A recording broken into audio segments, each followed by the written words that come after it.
أعوذ بالله من الشيطان الرجيم. بسم الله الرحمن الرحيم. الحمد لله رب العالمين، والصلاة والسلام على سيدنا ونبينا وطبيب نفوسنا مولانا ومولى الثقلين جد الحسن والحسين أبي القاسم محمد.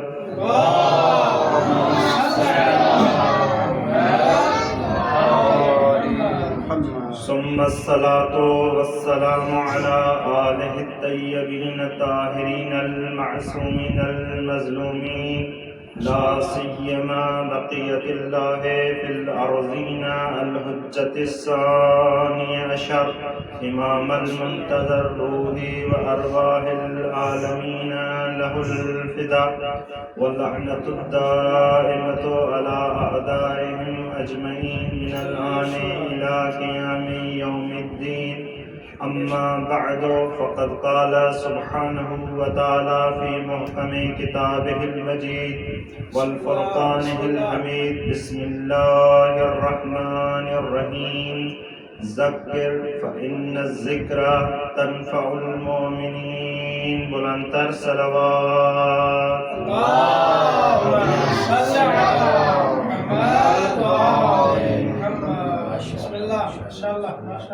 خداوند عالم سے دعا ہے کہ خداوند عالم آپ کا آنا، ہمارا پڑھنا اور بانیان کا فرش عزا بچھانا اپنی بارگاہ اقدس میں قبول و منظور فرمائے. تمام مومنین جو حوائج شرعیہ رکھتے ہیں ان کی حوائج شرعیہ قبول فرمائے، اور امام زمانہ کے ظہور میں تاجیل عنایت عطا فرمائے. مولا کے آوان و انصاروں اور سپاہیوں میں سے شمار عطا فرمائے. تمام دعاؤں کی قبولیت کے لیے بلندتر صلوات.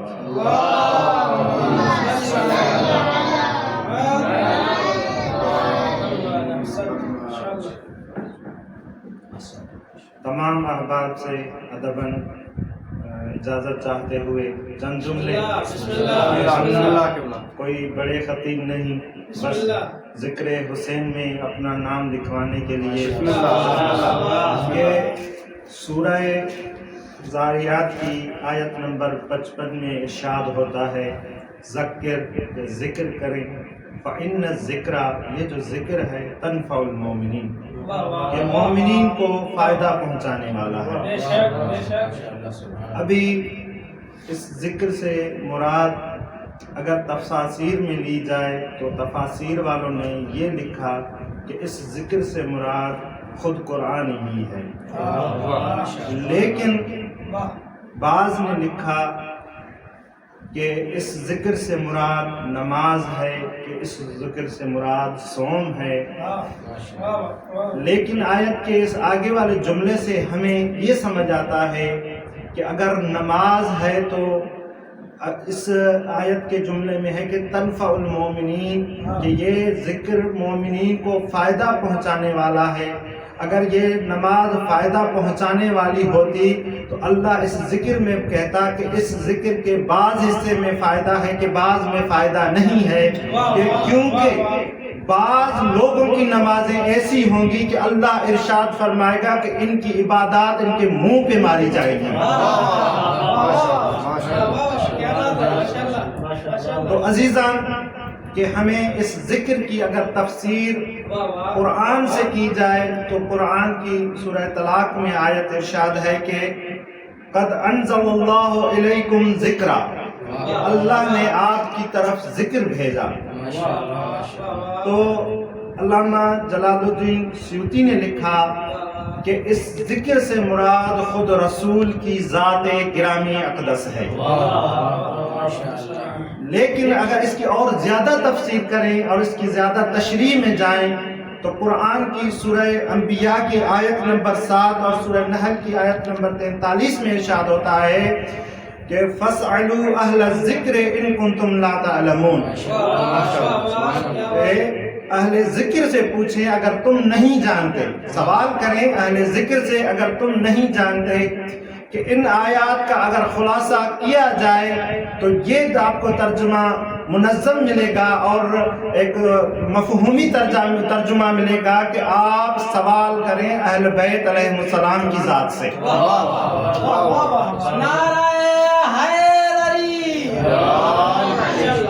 کوشش کروں گا کہ مختصر زیادہ آپ کا وقت نہ لوں، تو سوال کریں کہ اہل بیت علیہ السلام کی ذات سے کہ یہ وہ ذاتیں ہیں کہ جو توحید کو پہچانے کے لیے آئی تھی، توحید کا تعارف کروانے آئی تھی۔ کسی مفکر نے عجیب جملہ کہا تھا کہ ان کے لیے بہت آسان تھا اس اثنا میں کہ جہاں دور جاہلیت تھا، بیٹیوں کو درگور کیا جاتا تھا، نوجوانوں کو قتل کیا جاتا تھا، شراب عام تھا، اگر یہ چاہتے تو خود کو خدا بھی کہلوا سکتے تھے، لیکن انہوں نے خود سجدہ کر کے یہ بتایا کہ ہم خدا نہیں ہیں، خدا کوئی اور ہے۔ صلوات پڑھے محمد اور محمد کی ذات پر۔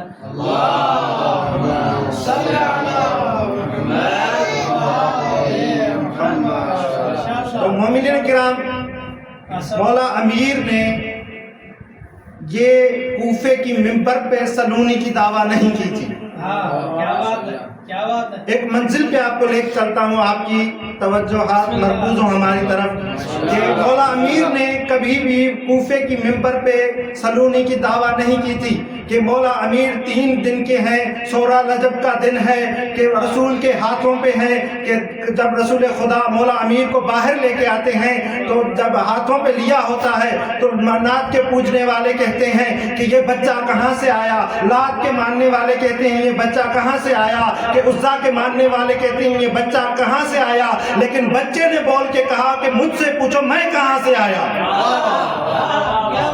یہ بچہ کہہ رہا ہے کہ مجھ سے پوچھے کہ میں کہاں سے آیا، کہ عجیب فلسفہ ہے کہ سوال کرنے والے نہ ہوتے تو ہمیں پتہ ہی نہ چلتا کہ لوگوں نے کہا کہ یہ 3 دن کا علی کیسے بول سکتا ہے، کہ عجیب ہے ان کے عقلوں کی حیرت ہے کہ ان کے عقلوں پہ بھائے ہو، کہ جو موسیٰ بول سکتا ہے، عیسیٰ بول سکتا ہے، کہ جو جناب یوسف کے حق میں گواہی دینے والا بول سکتا ہے، کہ رسول کے ہاتھوں پہ علی بول نہیں سکتا کہ یہ وہ رسول ہیں، اگر یہ کنکریوں کو ہاتھوں پہ اٹھائیں تو کنکریاں بول پڑتی ہیں، یہ علی کیسے نہ بولے؟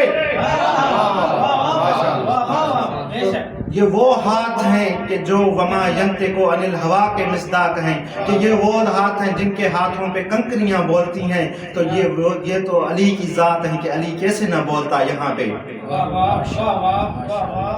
تو امام علی علیہ السلام آتے ہی علم غیب کی خبریں دی۔ ابھی کیسے خبریں دی کہ امام نے ماضی کے بارے میں بھی کہا اور مستقبل کے بارے میں بھی خبر دی، کہ غیب کی بھی تعریف اس سے ملتی جلتی ہے، کہ غیب بھی یہی ہے کہ جو ماضی اور مستقبل کی خبریں دیں۔ سوال یہ ہے کہ 3 دن کا بچہ کہ ماضی کیسے بتا رہا ہے، اول تو بول کیسے رہا ہے، جیسے لوگوں کے عقول حیران ہیں کہ وہ بول کیسے رہا ہے، لیکن یہ معصوم کے ہاتھوں پہ معصومی ہے جو بول رہا ہے، کہ 3 دن کا امام علی یہ فرما رہا ہے کہ میں انجیل سے پڑھوں یا توریت سے پڑھوں یا زبور سے پڑھوں، یہ ان 3 کتابوں کا تعلق ماضی سے ہے، کہ مولا امیر نے یہاں رک کر نہیں کہا کہ رسول خدا کو کہا کہ آپ کہو تو میں قرآن سے پڑھوں، قرآن ابھی نازل نہیں ہوا تھا، مولا امیر نے مستقبل بھی خبر دے کر غیب کا علم دیا کہ یہ وہ ہیں کہ جن کے پاک رحموں سے اور پاک صلبوں سے نور منتقل آتا ہے، کہ جن کے نور پاک صلبوں سے منتقل آئے اسے امیر المؤمنین کہتے ہیں، اور جن کا نجم صلبوں سے آئے اسے صحابہ کہتے ہیں۔ کیا بات ہے، نعرہ حیدری، صلوات پڑھیں محمد و آل محمد کے